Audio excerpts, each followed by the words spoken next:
High everybody, welcome back to my channel. Sorry for being late. কবে লক্ষ্মী পুজো চলে গেছে, আমি এখন ভিডিও আপলোড করছি, বাট ঠিক আছে, করাটা হচ্ছে বড় কথা, রাইট? সো আজ হচ্ছে লক্ষ্মী পুজোর আগের দিন। আমি আর বোন যাচ্ছি ঠাকুর আর কলা বউটা আনতে, প্রতিবারের মতোই। অ্যাকচুয়ালি প্রতিবার ঠাকুর কিনতেই যাই, এবছর কলা বউটাও কিনছি। বাবা সকালবেলাই বাকি সমস্ত বাজার হাটটা করে রেখেছে, তারপর আমরা শুরু করলাম কেনাকাটা।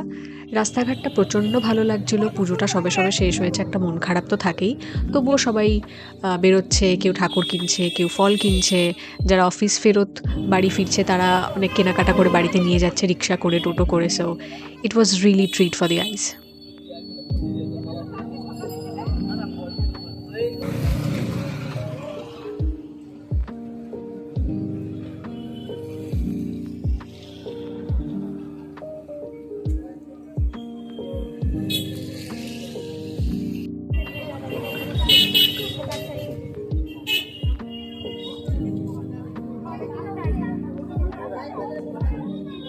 So here I am, Lakshmi Puja ready.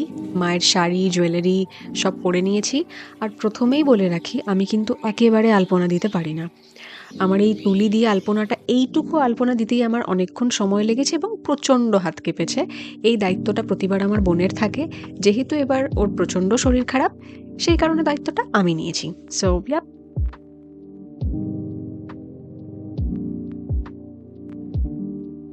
এরপর কলা বউকে শাড়ি পরানো হয়ে গেলে পুষ্পপত্রটা গোছাতে বসবো।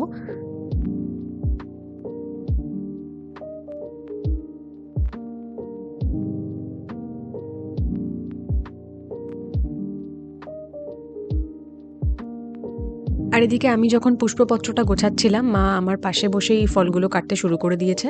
আমাদের দুজনের মোটামুটি, আমার এদিকে পুষ্পপত্রটাও রেডি আর মায়ের নৈবেদ্য সাজানোও রেডি। পুজোর জোগাড় সমস্ত গোছানোর পর বেশিক্ষণ ওয়েট করতে হয়নি, ওই 10-15 মিনিটের মধ্যেই ঠাকুরমশাই চলে এসেছে একদম সময় মতো।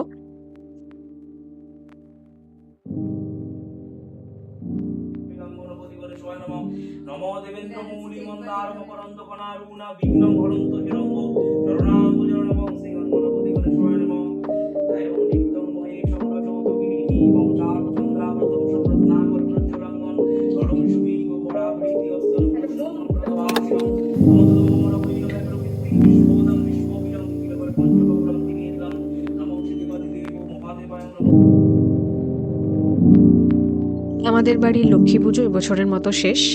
এবার মা একটু প্রসাদ গুছিয়ে দিচ্ছিল, তারপর আমি বাড়ির আশেপাশে একটু প্রসাদ সবাইকে দিয়ে আসছিলাম।